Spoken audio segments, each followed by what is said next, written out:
All right, hi. I'm Shinobi. This is Alex B from Arc Labs, Neha from MIT, Willem from Botanics, Mike from Marathon, and then Ekram from Citria. And we are going to have a discussion about the design trade-off space of all of these gentlemen's different layer 2 protocols. So I guess to start, if we can kind of just go down this way and skip Neha until the end so you can kind of respond to things. Everybody take kind of 2 minutes to just give a high level breakdown of the different layer that you work on. Kind of your thoughts, the upsides, downsides, and then we'll just kind of take the conversation from there. All right. Hi, everyone. I'm Ekrem. We are building Citria, which is a Bitcoin ZK rollup. So what's a rollup? Rollup is, okay, I'm not going to deep dive into rollups, but we basically put data on Bitcoin with state diffs. So anyone can just, by looking at Bitcoin blocks, can get the latest state of Citria.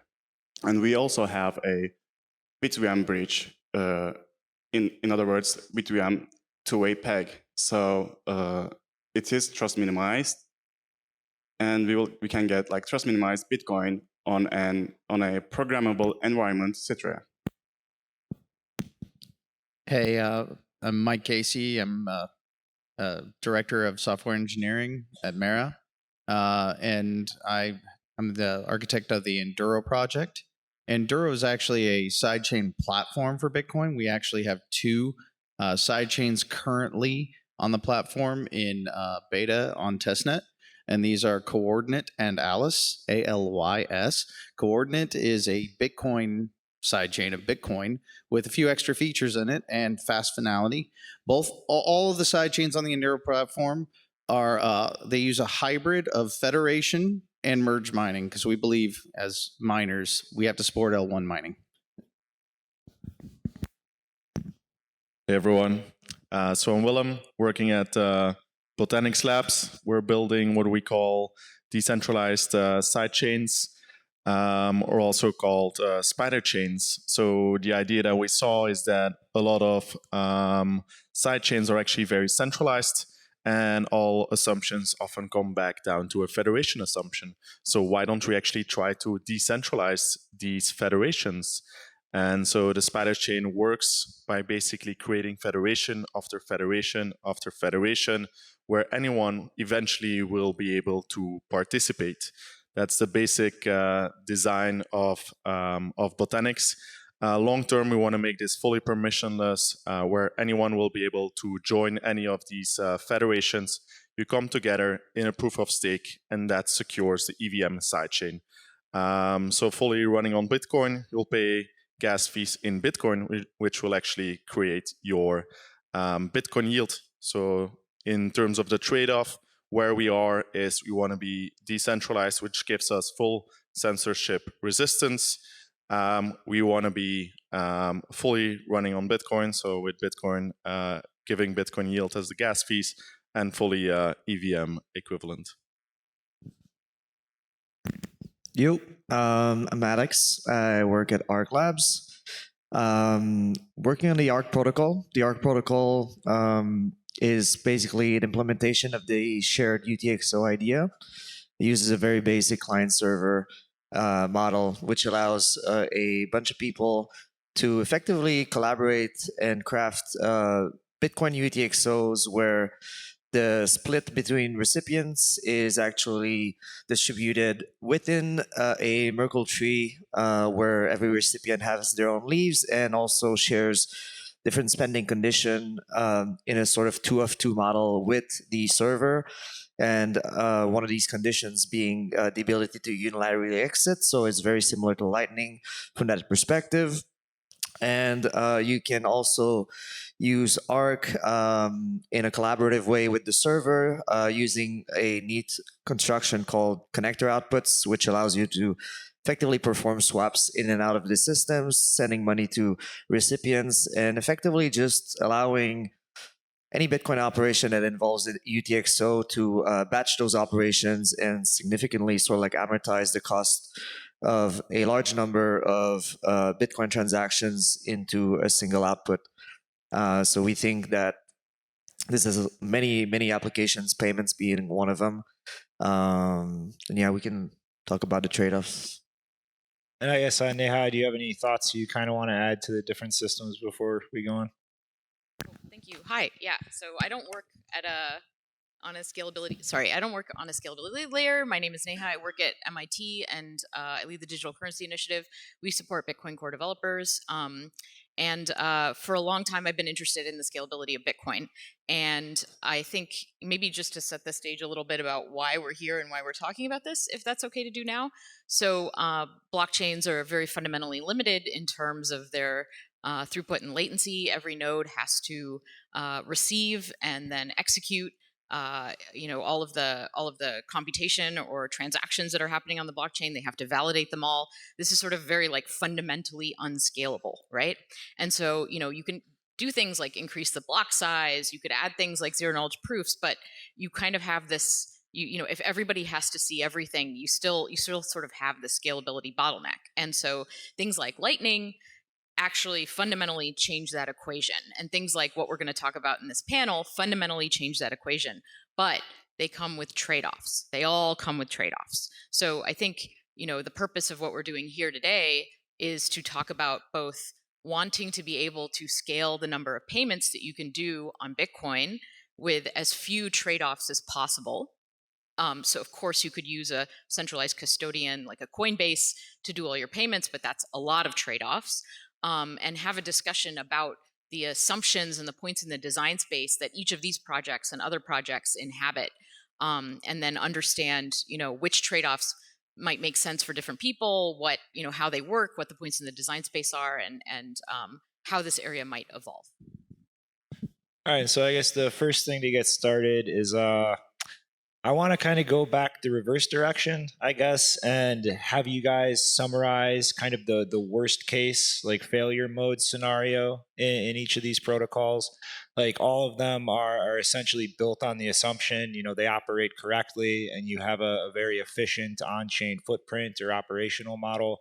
Like how do things play out if that failure case is realized and everybody has to resort to whatever security or exit mechanism exists? Alex? Sure. So as I pointed out, it's a client-server implementation for Arc. So the worst case scenario is that the server decides to either become malicious or disappears. But given that Arc operates with pre-signed transaction in the same way that Lightning does, the holders of Bitcoin within an ARC, which we call sort of like virtual UTXOs, always have unilateral exit. But obviously, given that we are sort of spreading the control of those funds within a single output into a tree, unilateral exit will involve more transactions being put on chain than with Lightning, where you have only two parties. So this scales with the number of parties within the tree, and this can become obviously fairly expensive, especially in the case where yes, the operator does vanish, meaning you have the classic sort of like thundering herd issue where everyone is trying to get their funds back on chain, which is failure mode that can also affect things like Lightning, where you have LSPs, where a lot of people are depending on that connection. If Phoenix disappears for an entire month tomorrow, that's going to cause a whole lot of problems. But there are ways to optimize the cost of that. Certainly, if we get covenants, it's going to get a whole lot better. But generally, also, I guess you should point out that even in the presence of a malicious ASP, there really is no way for the user to get double spent so long as they settle the payments that they receive through Arc into their own virtual UTXOs. So yeah, the model is pretty safe. There's an intermediary state depending on the payment mode, which you might have heard about, called Arc out-of-round payments, and this is more similar to like a state chain model, where you can like trust the operator not to collude with previous senders. In which case they might be able to double spend the funds you've received. I guess, well. Yeah, let me split this question out. Worst case scenario, on like day one, and longer term when the spider chain is fully in function. So on day one, and this is a few months out, where you'll be able to use your Bitcoin on the EVM sidechain, we will launch with a federated sidechain with 15 different full parties. So each of these 15 will have full control. In essence, you have a 2/3 majority there, where these 15 parties will build full legal entities spread throughout 15 different jurisdictions in the world. So immediately you'll have what you call like 15 different sequencers, and they'll all be able to progress the sidechain. This gives a lot of benefits. In essence, you're censorship resistant from day one, spread out through different jurisdictions, and these are all big entities. Think about the biggest node operators, for example, of Ethereum or Solana. That will be those entities. These will be published, these will be public, and everyone will be able to see which entities that they trust. That's the federated sidechain. Worst case scenario there is that these 2/3 of these entities work together to basically steal the Bitcoin. That's the short term. We will launch as a federated sidechain. Longer term, once you start kicking in this process of the spider chain, where you can have hundreds of entities, thousands of entities, and you create federation after federation, that's when what we call forward security will kick in. At that point, if someone would gain 2/3 majority over the whole network, they will be able to halt the network, keep it hostage, but they will not be able to steal any Bitcoin. So that's a little bit how it looks like for Botanics. Mike. Yeah, so ours is a federation, so it looks somewhat similar to Botanic spider chains. It's not a dynamic federation set member, much similar to them. So I see two different failure modes, because the other difference is we're multi-chain. So the first failure mode is, let's say one of the chains, and we plan on having many with many different purposes over time. Let's say one of them spawns an inflation bug and that entire chain dies. For that reason, each chain is sandboxed in its own. Everything is completely, even though the same federation controls access and the federation portion of consensus of it, they're completely sandboxed from one another. So if one chain takes itself down through an inflation bug or something, it does not harm the rest of the ecosystem, and obviously not Bitcoin itself. Then these are all opt-in only. And the other one is the failure scenario where the network ceases to be, like, just you can't reach consensus, it can't move forward, in which case the way that it works is under normal operation, each one of these migrates deposit addresses and sweeps into a new wallet on a daily basis. But each of those also has a tap leaf with an end lock time for Marathon's keys. Should, in like a 6-month period, if we can't actually come to consensus and move to the next one because the federation cannot come to consensus, then it will release the funds for orderly dispersal to depositors. And that's our worst case wind down. So in terms of Citrea, we will, in the first day, we will start with a single centralized sequencer. But the final design is we will enable forced transactions. So if the single centralized sequencer censors you, you would be able to just go to Bitcoin L1 and inscribe your transaction, and that transaction has to be included in the blockchain. In terms of bridge, we have a BitVM-based bridge, which is like pretty complex. With BitVM Alliance, we have implemented a ZK verifier. That script is like 1 gigabyte, and there can be bugs in this. On the other hand, these BitVM bridges have like 2 types of entities. One of them is signers. So the purpose of these signers is to emulate covenants. So it's really like these signers will pre-sign like hundreds, thousands of transactions, and then they will supposedly like delete their keys. So the worst case scenario of them is like if they don't delete their keys and try to steal some money.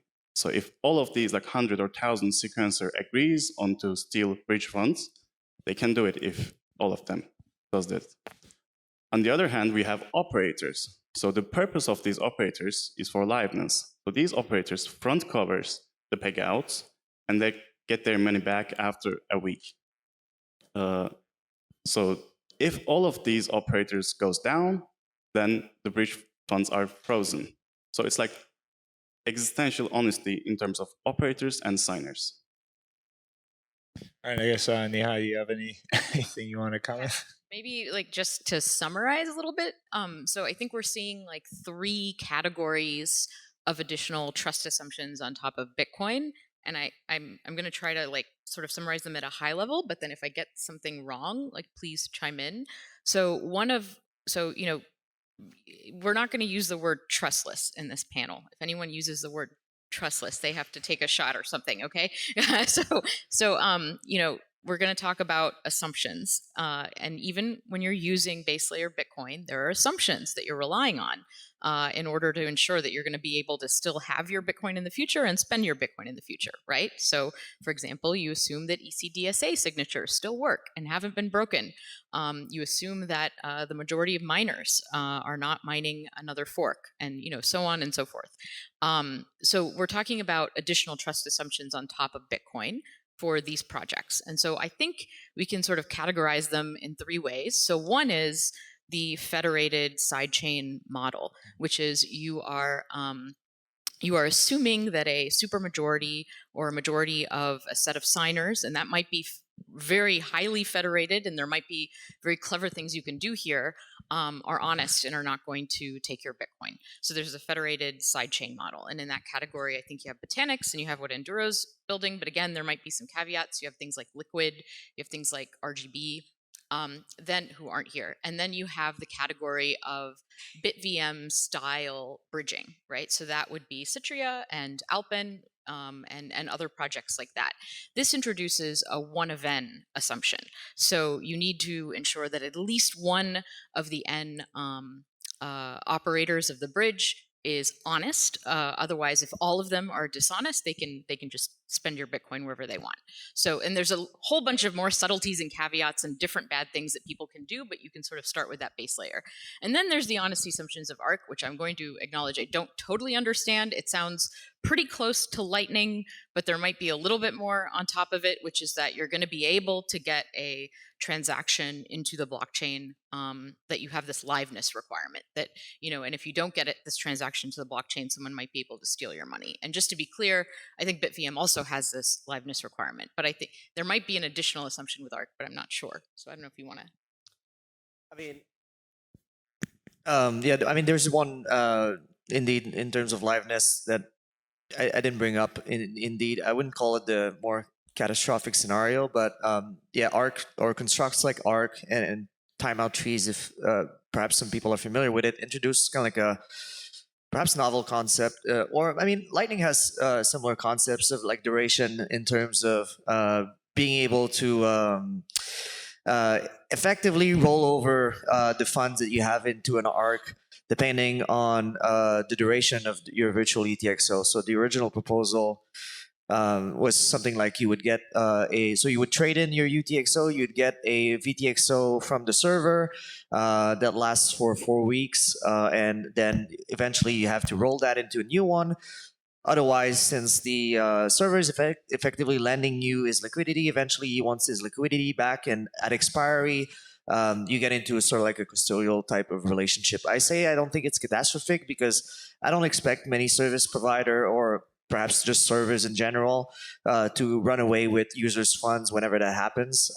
Users will probably just be able to, in the best scenario, they'll be able to roll back their funds into the ARC. Sure, in the worst case scenario, the server will run away with the money, but it kind of is pretty much likely to look like just picking pennies in front of a steamroller, in my opinion, because if that happens, then everyone else that owns, unilateral exit within the ARC that have legitimate virtual UTXOs would just leave the server because he's shown himself to be not trustworthy.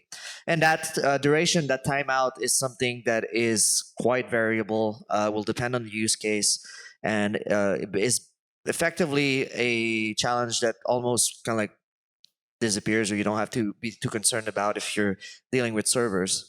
In the sense, if you're dealing with mobile wallets, then obviously you have intermittent connections. But one of the things that we're also pretty excited about is ways to use ARC with other infrastructure type of operations, where then if you have a live server, you can make that duration very short, but anyways, that server will always refresh, will always be there online to maintain full self-custody, basically. And I think this is kind of a good into jump to the liquidity issue. Like except for Enduro, pretty much every protocol up here, Arc, Spider Chains, Citria, requires some type of over collateralization. It has a liquidity requirement very analogous to Lightning in the sense that payments can't be processed without this excess liquidity.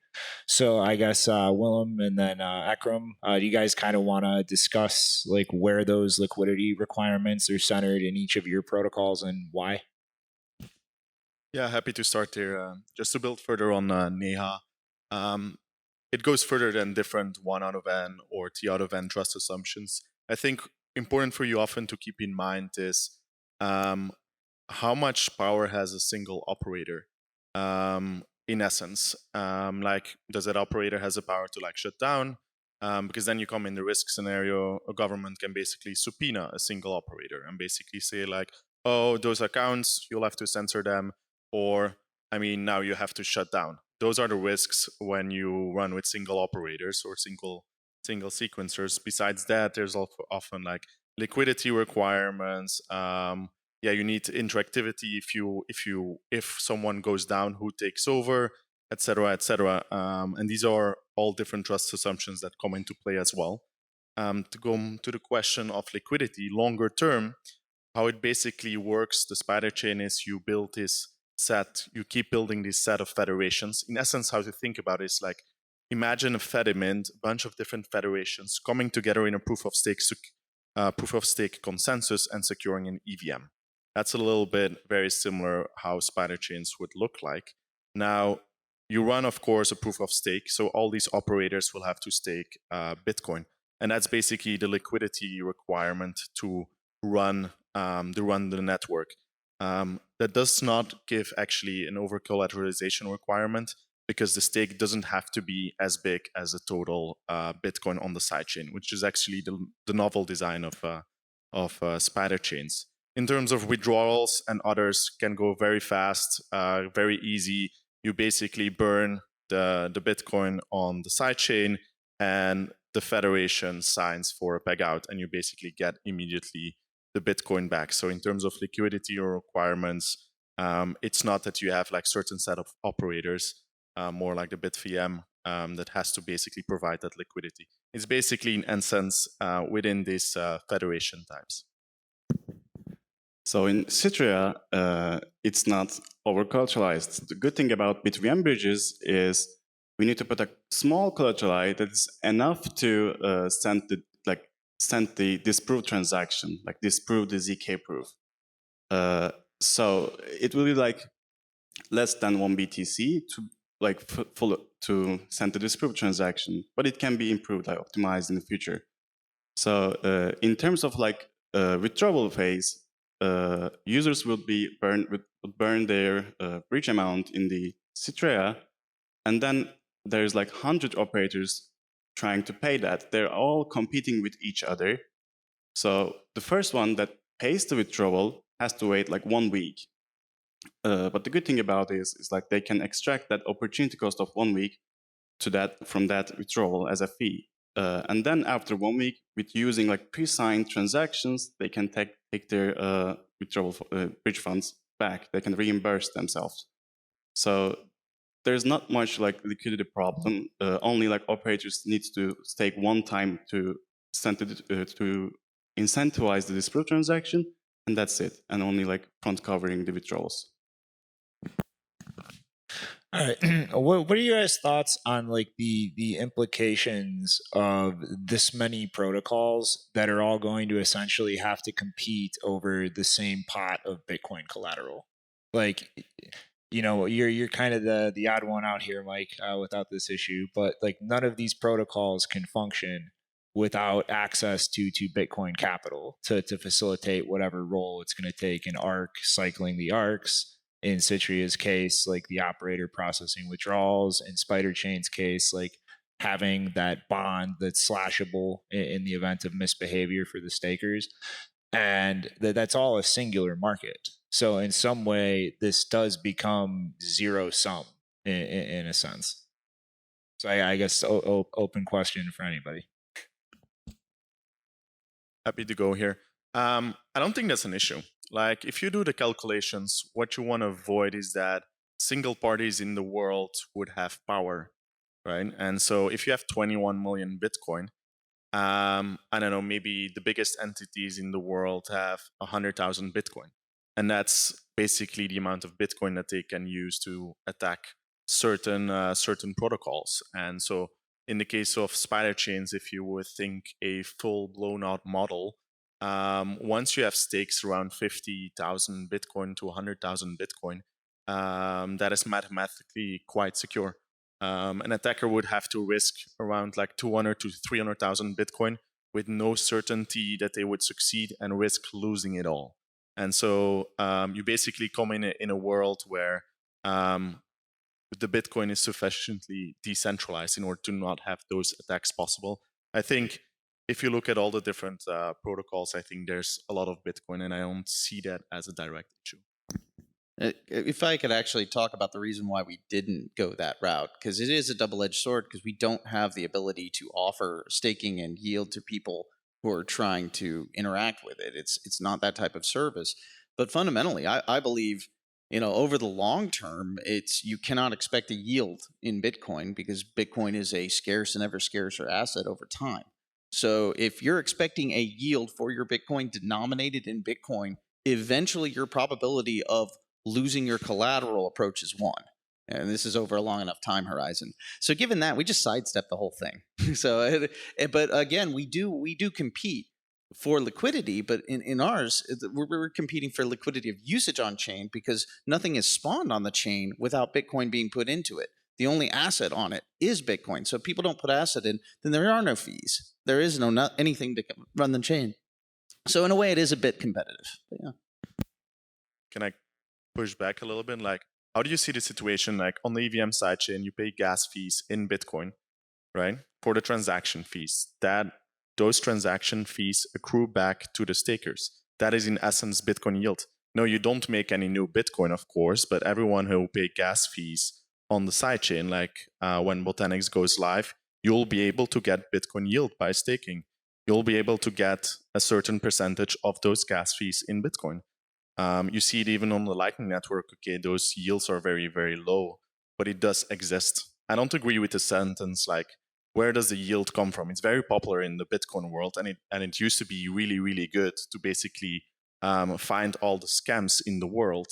But there come a point where basically people will pay transaction fees on sidechains in Bitcoin, which will actually deliver you Bitcoin yield. And it's in a very open, permissionless way. Is it as trustless as having your Bitcoin on the base layer in a cold wallet? Absolutely not, but it will exist. Can I jump in? Yeah. So like having transaction fees sent to the stakers isn't going to be a problem where everyone wants a Bitcoin yield by staking. So everyone will stake and no one will do any transactions. So there will be no yields, right? I mean, that's a business question. People will do transactions because they want to do something. Maybe they want to buy ordinals. Maybe they want to buy something else. That's like saying when Bitcoin is a world reserve currency, nobody will spend it. People will spend it because people will want to do stuff. People will want to borrow against their Bitcoin. People will want to change against stablecoins. So there will be transaction fees. All right, there will be transaction fees, but since like everyone wants Bitcoin yield from Bitcoin, everyone will stake, and that fees are going to be divided by like many stakers, so that the marginal income will be so less, right? Right. The yield goes down; it drops. Disagree. You go back to like market dynamics, and what you see happens today in the economy. You end up with a risk-free rate, and so you can probably assess that a risk-free rate is probably going to be between 3 to 5% on your Bitcoin. If it's going to be lower, why in the hell would you ever risk staking your Bitcoin? You call that the risk-free rate of the market. If it's way higher, if Bitcoin yields go to 20%, of course, more people will end up staking. So you end up in a market that levels out, and you can call that a risk-free rate. But that's what I worry exactly what will happen. The yields will drop low enough that they can't sustain it, and we'll see all these pop up, and then there will be a mass culling. But I think that's probably what will happen in the long term because we see so many on the scene now, and we're just going to see more over the next year or two. And yeah, you can't go to infinity. I mean, but the problem is the same with fees. Like, if you are arguing that yields is a race to the bottom, fees are also a race to the bottom for securing your side chains.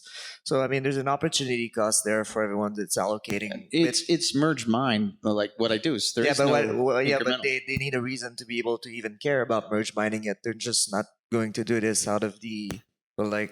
Of So course, it's- if nobody uses the chain, if there's no use for the chain, it'll cease to exist. But yeah.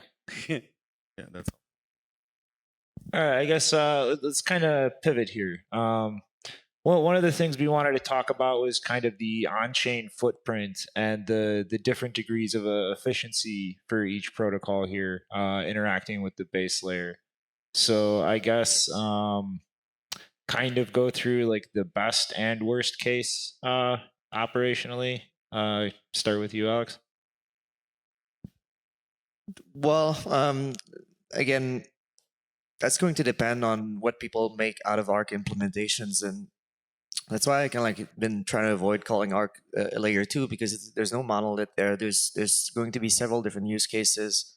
And people are going to be implementing that in various ways, where the interval between rounds is going to be different, and so therefore the impact that different Arc implementations could have on chain is going to be up to this. But in terms of the actual normal operations, you're talking about a single output with a connector output. So very minimal on-chain footprint.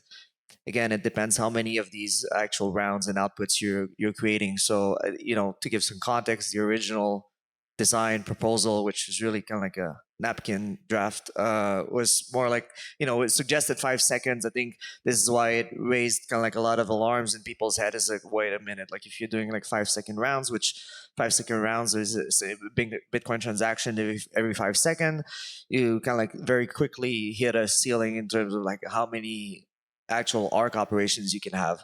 And so this is more like a UX considerations, depending on the use case. But in terms of efficiency, well, within that single output, you can theoretically, again, aggregate a considerable amount of settlements and transfers between UTXO users. I mean, they can get better. There's a lot of ways to optimize that, and I think if we get governance, we're going to considerably like unlock scaling within those shared UTXOs. But yeah, I guess that's it. I guess Willem. Yeah, that's a cool thing if you go towards that goal of having decentralized sidechains. Your on-chain footprint is actually really low. There's no reason to post the data on the base layer, because all different operators basically have the data on the second layer. So we don't have the data availability problem, and basically the on-chain footprint is just peg-ins and peg-outs in essence. So very limited. Yeah, similar footprint with the Enduro platform. I think the worst case scenario is that nobody finds anything we're doing interesting, so nobody actually uses it.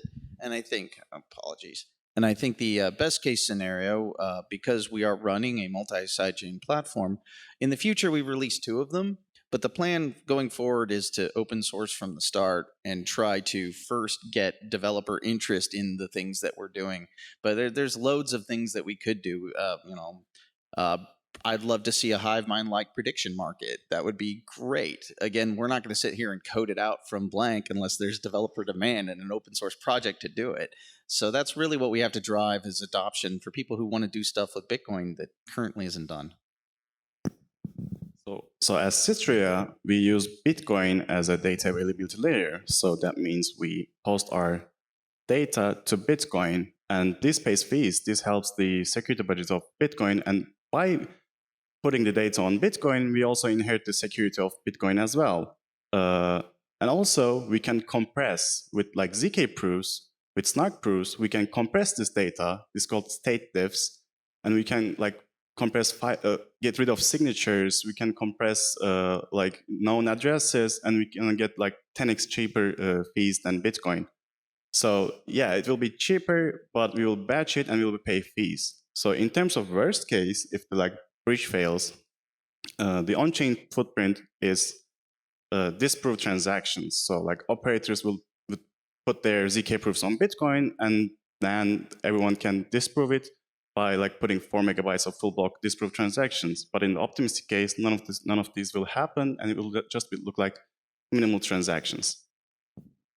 I guess, Neha, you have any thoughts about the different trade-offs here? Yeah, I think just something that a point I want to make really quickly, just so the audience understands it, is that there's really different on-chain footprints, but also like these 3 different categories provide very different security guarantees and have very different assumptions, right? So there's the custody question, which we talked about earlier, which is, what additional assumptions are you putting on top of Bitcoin to ensure that you can retain custody, that no one can steal the Bitcoin that you put into these things.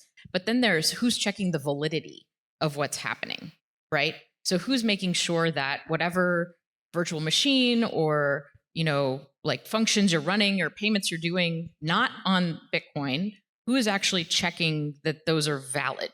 And, is that delegated to the user themselves? Is that something that eventually gets checked by the Bitcoin full nodes? Is that something that is checked by a separate set of nodes completely independent of Bitcoin? So who's actually doing that check? And that's different for these different solutions. And then there's this concept of exit, which is, what does it take for a user to actually be able to get out of this, rollup or sidechain or protocol or whatever it is?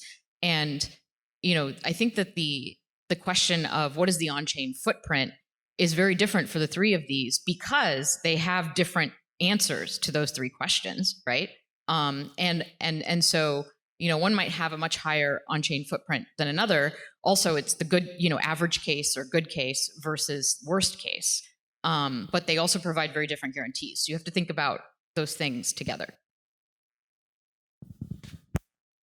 All right, and I guess really quickly, if we can get through this one, just maybe have some time for questions from the audience. But Willem and Ekram, I really wanted to hear you guys discuss kind of the difference in the security model regarding the federations at the root of each of your systems. Like BitVM essentially requiring 100% threshold, and then spider chains, the way you kind of distribute things probabilistically with subsets of the overall federation. Like what do each of you kind of think of the other's security model there? I think it's totally different, and I think you have to look at it from a use case perspective is how I look at it. Like we want to go for decentralized finance, where you can borrow, lend against your Bitcoin like a financial system. And I think if you want to run a global financial system where Bitcoin is every part of every transaction, you need that to be decentralized.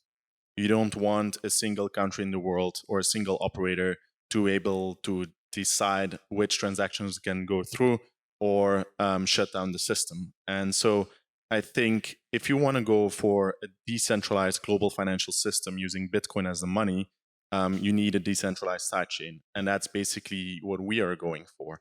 It also means if you're decentralized, by the way, drawbacks are that you will be slower. You need to find consensus between all these different parties. Consensus takes time, it's interactivity, it's hard, but it also provides liveness. Basically, if one operator goes down, like all the rest basically take over. It's a very stable liveness setup that can provide the platform for a global financial system. When I think about BitVM and rollups, I think about completely other different use cases. You can go extremely fast. It's a single operator. You can build like trustless models, backup models. You put the data on the base layer. You put like lots of bells and whistles basically to provide your exit. But that's basically providing a rollup for extremely fast throughput. And it's actually very similar to what you already see play out on Ethereum. Ethereum base layer is considered the DeFi layer, where actually you can build that decentralized finance. And a lot of the other applications, like think about NFTs or perp dexes or others, are basically pushed to the second layer. But for decentralized finance, you want that on Ethereum base layer because it is decentralized. And that is more what we are trying to do. I think what Ekram is trying to do is going for the rule. No, we are trying to do a decentralized sequencer as well. Like we will have decentralized sequencers, but in the day one, we will have centralized sequencers to go to market first. It's like the final design is we will have decentralized sequencers who will like create blocks. But even that, like, even we can agree that decentralized systems can have like censorship, right? Not every decentralized systems are censorship resistant. Like Ethereum, we have seen like tornado cash transactions are get censored on Ethereum. The good thing is Bitcoin is the most censorship resistant system ever. So we can use that with our rollup. We will have like forced transactions. So if this decentralized sequencer or a single centralized sequencer censors you, you will be able to send your transaction to Bitcoin and it will get accepted. And I think this is really like important point. Yeah, I'm skeptical on that. Like we've seen rollups on Ethereum, 6 years in development, all of them come down to a multi-sig assumption and have centralized sequencers. And actually, when you start looking what most of them have in their roadmaps, they actually start giving up on going towards decentralized sequencers because they realize it doesn't make any sense. Like the power of that rollup is that you can go really fast to 0.1 second blocks. And I think that makes way more sense for rollups if you can go trustless. But if you start as centralized with a single sequencer, adding in that decentralization is extremely hard. Like we will launch with 15 different sequencers, and that will be easier to scale to like 100. But if you start with a single one, it will be really hard to like add a decentralized sequence. I'm just seeing what I see happening already. We can learn a lot of what's been happened on the Ethereum land. And yeah, I think I'm hopeful for you and I hope you do it, but I think it might make sense to actually see what's been playing out there. All right. Sorry to cut it right there after starting the fight. But just the last few minutes, if anybody in the audience has any questions for anybody. Yeah, I think we'll go a few minutes extra. I think we've got about a 15-minute break coming up, so we'll go 5 minutes into the break. So I start here with our first question. I have a question about federated sidechains in general. Like, what is the difference between like using eCash or Liquid versus a federated sidechain? Like, why should I peg in my Bitcoin into a federated sidechain for like throughput when I could pretty much do the same thing with Liquid or like put that in like eCash federations, which technically still have like 15 guardians who could rug pull you, but why is this different? Yeah, I think that's a great question. I think the main difference with a Liquid is that we will be EVM equivalent. So Liquid has been struggling to build a lot of infrastructure around it, as of course a different virtual machine. While if you go for an EVM, basically you can copy paste anything you have on Ethereum. All the infrastructure that Liquid hasn't been able to build over the last 5 years can be there on like day one. You basically copy paste that and that will be there. So think about any of the big applications that have reached product market fit. Think about DEXs, think about lending borrowing protocols, think about stable coins. They can be there on like day one. Think about wallets, block explorers, subgraph providers, RPC nodes. There's a bunch of infrastructure that surround the virtual machines that will be there within. And I can jump on that too. So, well, given the eCash world and Fediments and everything that there is, that's only operable through the current existing Lightning Network. This is a different paradigm that allows for different trust assumptions.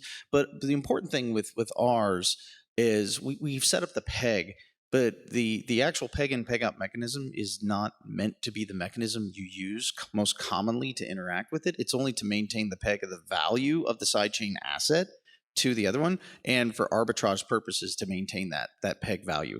So honestly, I think most people receiving the assets on the side chains will actually simply do it through swaps on other networks, or in the case of Coordinate, which is effectively a clone of Bitcoin, through like submarine swaps via Lightning Network. And then that's how it'll be traded rather than the actual peg mechanism. Sorry, I just feel like they actually answered two slightly different questions than what you asked. So Liquid is a sidechain. Yes, so it's not different than Liquid, and sidechains have been around since 2014 or 2015. Yes, it is true that a big difference is that you can add more functionality, or you can do swaps, but you can do swaps with lots of things. But I think like fundamentally, no, from a security perspective, you are trusting the operators of the federation, and maybe you try to decentralize that, but and add a lot of them. But yes, you are trusting the operators of the federation. That's correct. Right. Same trust assumption. All right, anything else? So sidechains or new networks historically have a bootstrapping problem of getting enough users, enough services, enough liquidity to start having like a self-sustaining economy on that sidechain. A lot of your bridge designs could also work just as a bridge to Ethereum, Solana, somewhere else that already has a healthy economy. So why 3 EVM sidechains instead of 3 bridges to Ethereum? I can jump in. So the good thing about this our rollup is we can inherit the Bitcoin security. So with this like bridge design, you can have like one-to-one pegged Bitcoin, and it will have like a Bitcoin security on our rollup. And also like bridging to Ethereum, it's like not trivial with BitVM bridges. You cannot do it in a trust minimized way. You would have to like trust the light client of Ethereum, which is not like trust minimized or something. So we can have like trust minimized BTC on an EVM environment in just this roll-up way. I think the best way to look at it, if you go from Bitcoin, the base layer, to a second layer or a sidechain, you take one big trust assumption. If you do a bridge from Bitcoin to Ethereum, you add in an additional trust assumption, basically Ethereum itself and their access to that bridge. Now, longer term, we operate under the assumption Ethereum, the asset, will go to zero. We don't want to be connected to Ethereum. We think everything will aggregate to Bitcoin. Like liquidity is often a black hole. All the liquidity will, or all the activity will go where the biggest liquidity pools are, and that is Bitcoin. And so there is a jumpstart problem, and there is a problem absolutely, but I think we can finally make it happen that that's no longer the case. And if you think over a 10, 50-year span, and Ethereum maybe go to zero, then basically that economy on Bitcoin can fully flourish. That's what we believe in. Like in 100 years from now, I think Bitcoin will be the money in every transaction in the world, and it makes the most sense to actually build that on Bitcoin, not on another chain. And I'll just jump on here. Mara is a Bitcoin miner. And the reason that we're doing this is to find more use cases for Bitcoin within the Bitcoin ecosystem. So if we bridge everything over to Ethereum rollups and Ethereum, yes, we would have all of the stuff that already exists on Ethereum, direct access to that. How does that help Bitcoin at the end of the day? It doesn't. It helps Ethereum. So. All right, and I guess one last question, if there is one. Give them their break. Yep, last question. Going once. Oh, one more up here. All right. Double dipping. All right. So at TABConf, like everybody pitched their sidechain, your scaling ideas, this Arc and Lightning and sidechains and rollups and everything. Can anybody answer, what do you really mean by scaling? Like, what are you trying to achieve? Are you trying to get as close as possible to Bitcoin? Can we actually have a future where scaling solutions are as good as base layer, or are you trying to get as close to the base layer as possible? What do you actually mean by scaling? Well, I mean, I think Arc is in a pretty unique position because it offers sort of like horizontal scaling in ways that other protocols don't, which is providing access to UTXOs to Bitcoin users in a way that would not be possible if every user would have to have their own on-chain UTXO.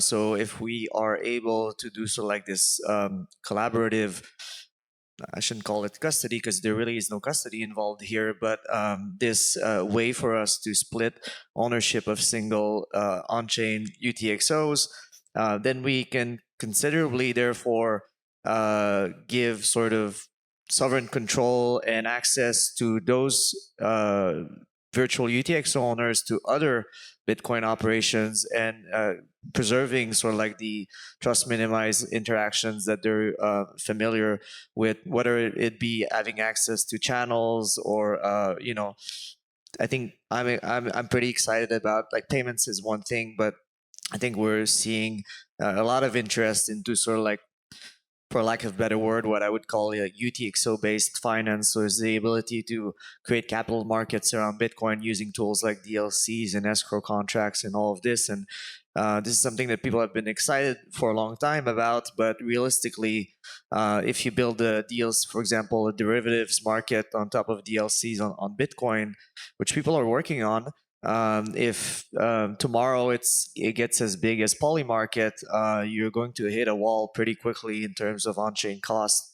So I think ARK is in a pretty unique position to be able to, again, amortize the cost of those operations, remaining UTXO native, and preserving sort of like the censorship resistance and unilateral control properties that we normally associate Bitcoin with. I think this is a really good question. And I think what we mean by scaling is that on-chain or on-network resource usage for N transactions is not O of N. It's less than O of N, okay? So we achieve this with Lightning, right? You can do a whole bunch of payments. You can pass them back and forth, modulo liquidity requirements, and your channels being properly funded where you want them to go. And then the on-chain footprint is one transaction, right? So that gets this property. That's what we mean by scaling. Now you're asking the question, can we ever get that with the same security assumptions as the base layer? I don't know that we can. Lightning requires this additional liveness requirement, and most of these solutions, to get around the additional trust assumptions, you would need covenants. I think if we had covenants, we might be able to get really close to the assumption. And that's, I think, partially why people are so excited about covenants, is because you could start to get a little bit closer to having the assumptions of the base layer. But ultimately, there's different resources that you need to optimize for. There's storage, there's compute, and there's bandwidth, right? And even, maybe you're able to get scaling for one or two of those resources, but not all three. I think it's just going to be a world of trade-offs. There's going to be trade-offs where, to get higher levels of scaling, you're going to have more security assumptions. So I don't think we're ever going to get to perfect. All right, let's give a big round of applause for our panel.